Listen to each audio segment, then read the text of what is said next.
Когда Дэн, молодой специалист, только что переехал в новый город, он чувствовал, как одиночество постепенно накапливается в его сердце.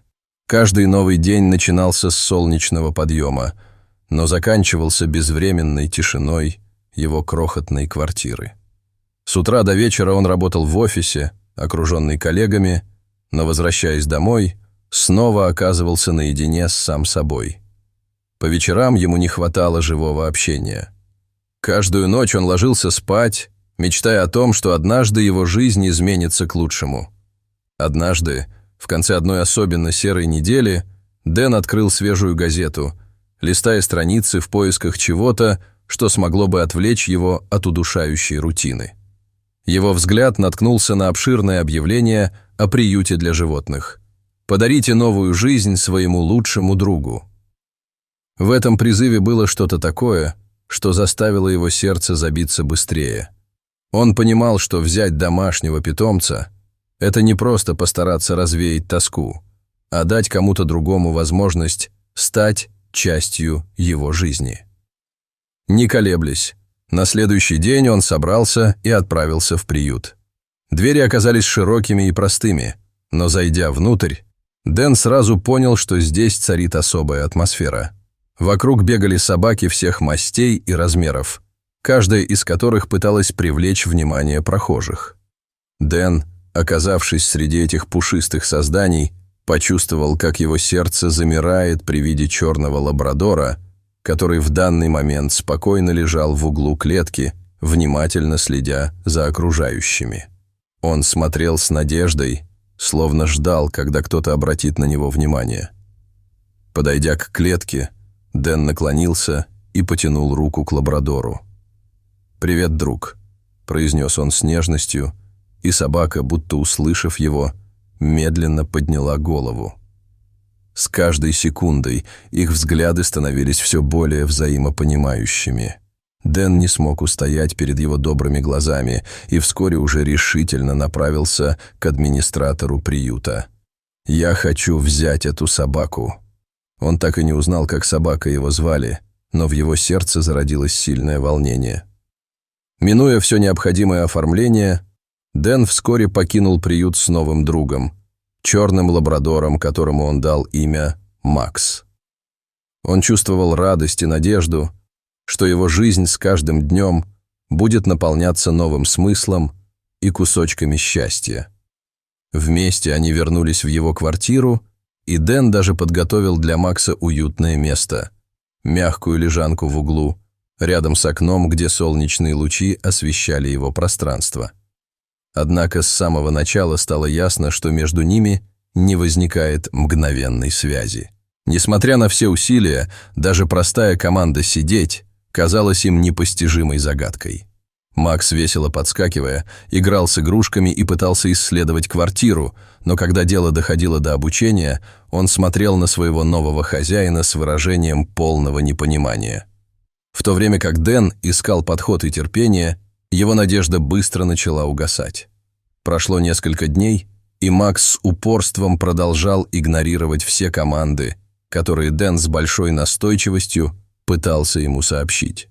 Даже когда Дэн стал кричать ему, играл с его любимыми мячами и пытался привлечь его внимание, Макс все равно много времени проводил, поглядывая в сторону окна или исследуя окружающее пространство.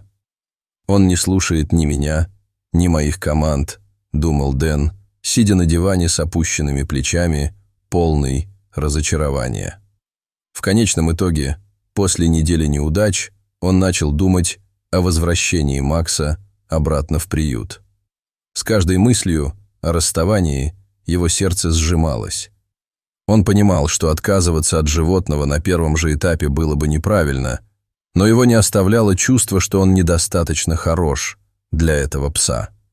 Собирая вещи, чтобы позвонить в приют, он наткнулся на конверт, который обычно не обращал внимания. Это было письмо от предыдущего хозяина Макса, которое ему передали вместе с псом.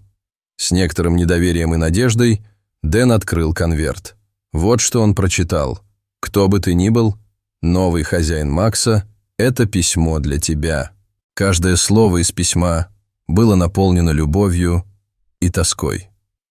В нем Пол Мэлори, прежний хозяин, делился своими переживаниями и описывал, как ему было тяжело расстаться с Максом, который долгое время был ему верным другом. Пол рассказал о том, как Макс был хорошим учеником, как он обожал поспать на солнце и как всегда ждал своего хозяина у двери после долгого рабочего дня. Каждое воспоминание, записанное руками Полы, заставляло Дэна соболезновать и осознать, что у Макса был другой дом, другая жизнь, оставшаяся в прошлом.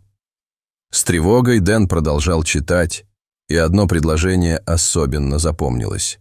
Его имя не Макс. Его настоящее имя – Тони. Дэна поразила эта информация. Он понял, что это важное открытие могло бы изменить их отношения.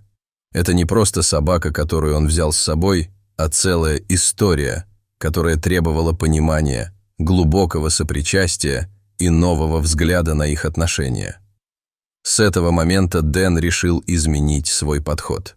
Вместо того, чтобы сосредоточиться на команде или жесте, он решил по-настоящему узнать Тони.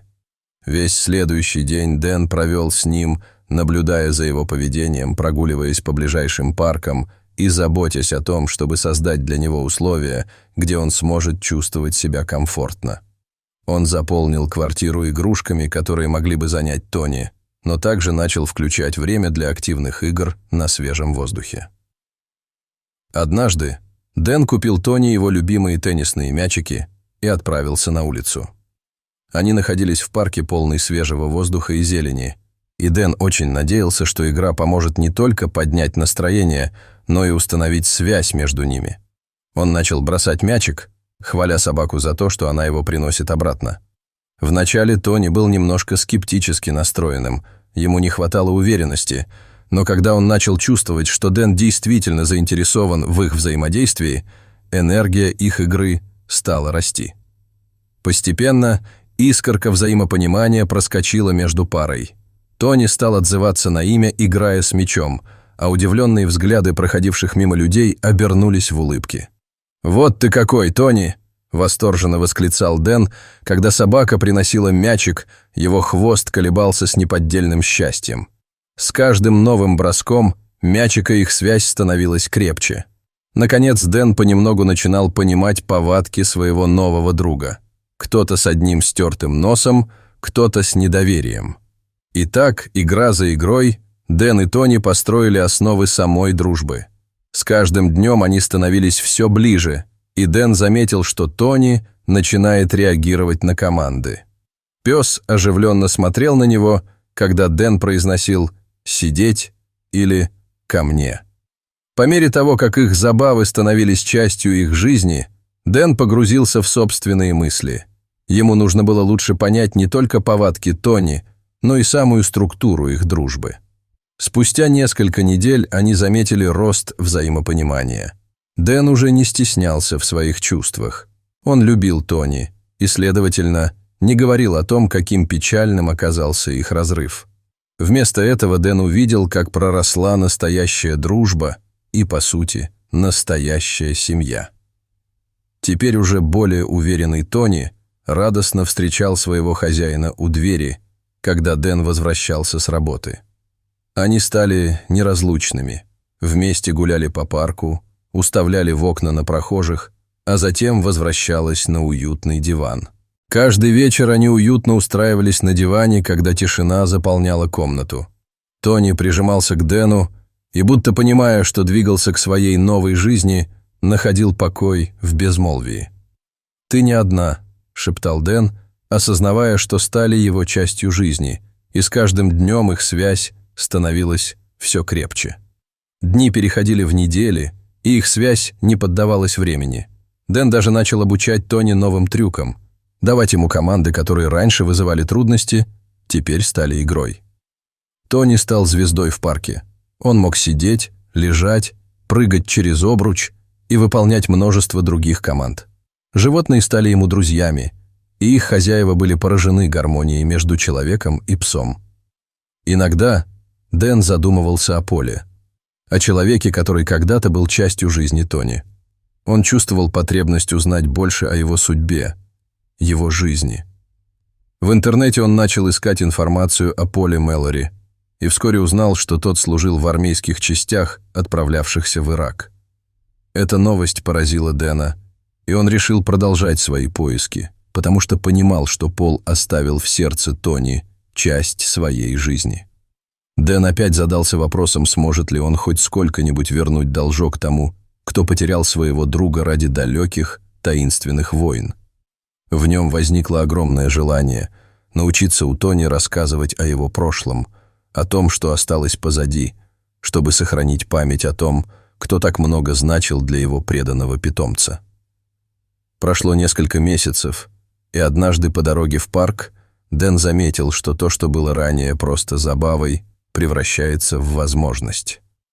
Он понял, что может организовать небольшую выставку для местных животных, где они могли бы показать свои таланты и получить своеобразное признание.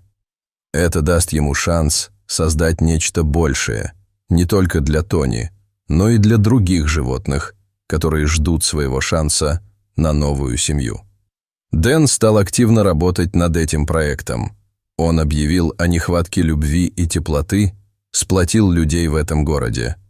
Каждый выходной день они собирались, обсуждали детали, общались и прямо создавали целую общину вокруг идеи передачи любви и заботы о животных. Со временем появилась страсть, ведь в каждом финальном шаге чувствовалась радость, а поддержка друг друга давала неоспоримый заряд энергии. Наконец пришло время для выставки.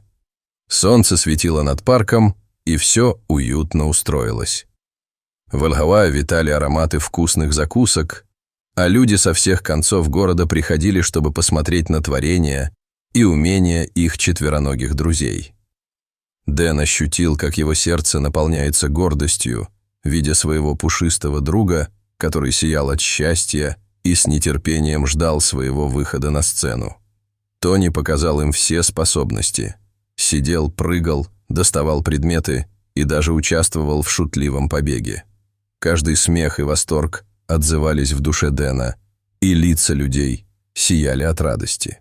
В конце выставки был легкий момент.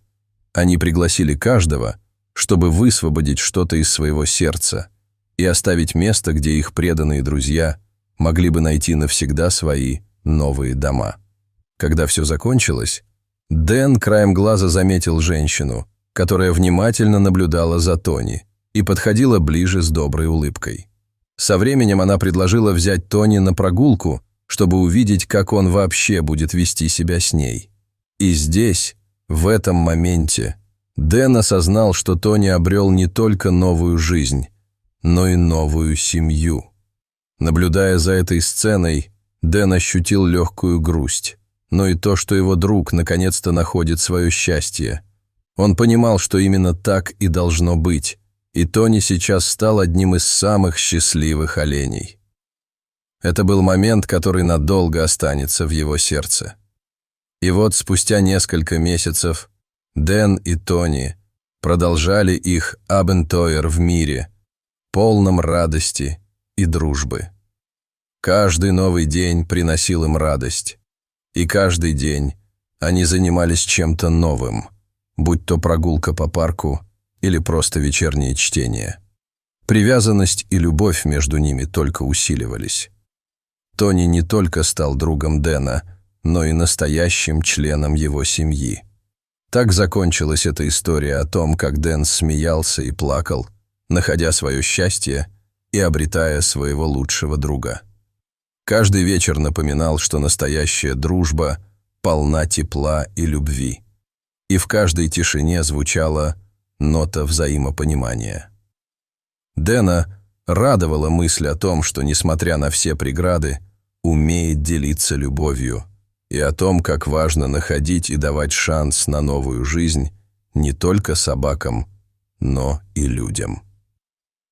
Жизнь продолжалась, и вслед за Тони было ощущение, что Дэн стал рукодельником своей судьбы, перемешивая ноты, чтобы написать новый роман. Роман жизни вместе с Тони. Они вместе превратили историю одиночества и разочарования в историю о дружбе, взаимопонимании и безусловной любви. Так Дэн и Тони нашли друг друга и вместе создали свою новую жизнь, полную приключений и радости, насыщенную светом, который не угасал.